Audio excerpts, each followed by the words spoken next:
Welcome back to Johnny Reads. As you can see from the title of this video, today we're going to be talking about one of the preeminent and maybe the preeminent World War I novels written in the past 100 years, and that is, of course, All Quiet on the Western Front by Erich Maria Remarque.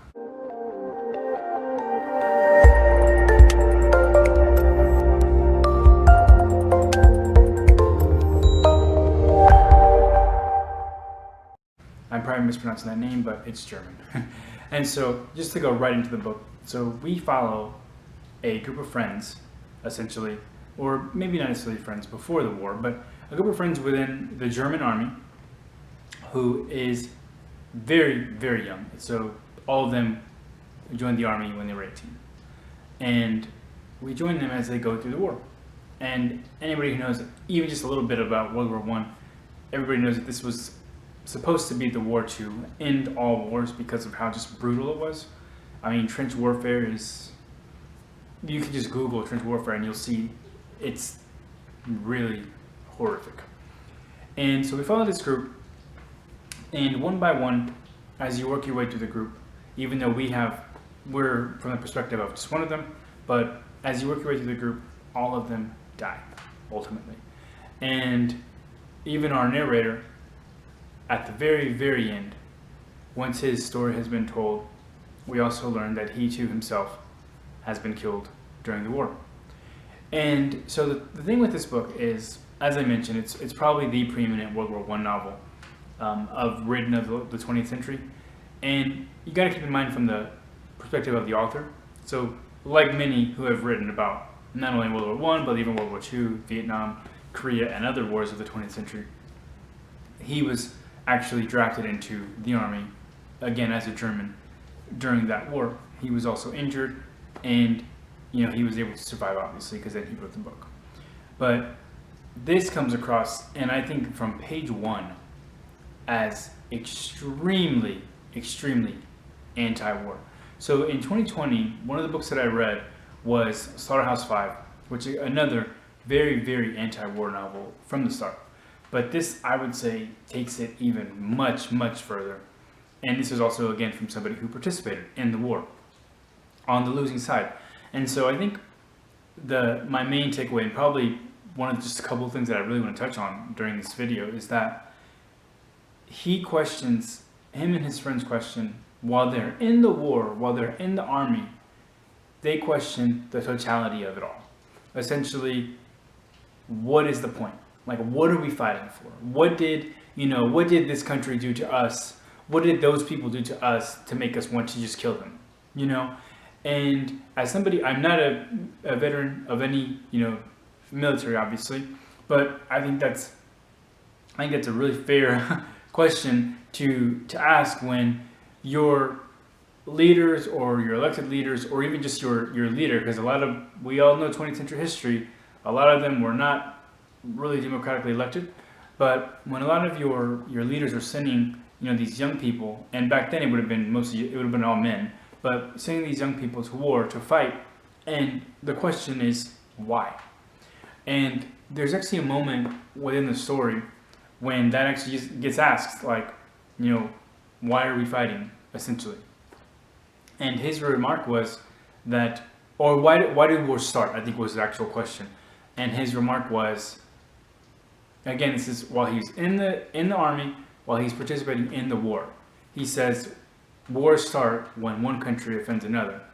And it's kind of a joke, and they kind of laugh it off, but when they go a little bit further into just a little bit more discussion, it literally comes down to, I'm not offended by this country or that country, so who's offended? And so it really comes down to, in my eyes, this entire story is an indictment on those who not only wish to start wars, but also those who do start wars, and there seemingly is no purpose. Now, I think we can also talk about the fact that this is from the German perspective. So often, when it comes to history, but also military history especially, we get that perspective, at least for me as an American, we get that perspective from the West. So we know in World War I, the West, or the Allies, they were able to win the war, and then German they lost. Germany lost, and their allies. We also know very similar in World War II. Same idea. But rarely do we get, again, from just from an American perspective, will we get that perspective also from the German side? Because those conditions that we hear about, like, these awful, horrific conditions or fighting conditions, starvation, disease, all those things that we know, all those things that we constantly hear about when it comes to 20th century wars, especially World War I and World War II. But we get that now from the German perspective, in this novel. And it shows, like, imagine having all those same really, really, really bad conditions, right?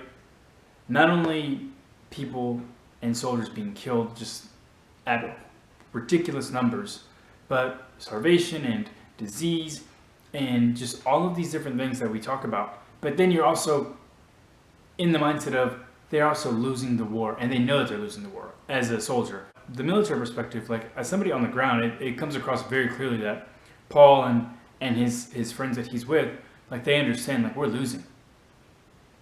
Like, we are going to lose this war.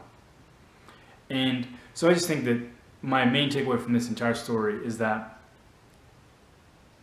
the perspective of Paul, our narrator, our main character, is that, yes, Germany lost the war, World War I, where this takes place. Yes, they lost.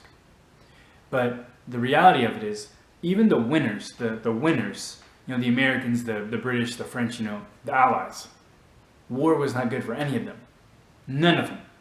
Not the people who started the war, not the people who participated in the war, and absolutely not the military people who actually participated on the ground fighting.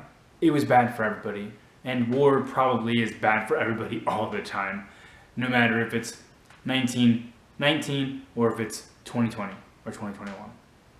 And so, just for me, this is probably the epitome of, and as anti-war as you can probably get in terms of a novel. It's one thing for, like, somebody who didn't participate to be anti-war, because obviously we have those as well. But this was somebody who participated, fought for their country, and clearly the perspective is, what's the point? Or what was the point? And that's all I really have for you today. So All Quiet on the Western Front, as I mentioned, probably the preeminent World War I novel written in probably the 20th century. There's obviously quite a few more, and I even read one recently, but don't get me started on Hemingway's. But that's all I really have for you today. Did you have a different takeaway? Did you have any other thoughts from just the narrator's or his friend's perspective, or even just on the whole of war in general? Let me know in the comments, and I'll see you next time.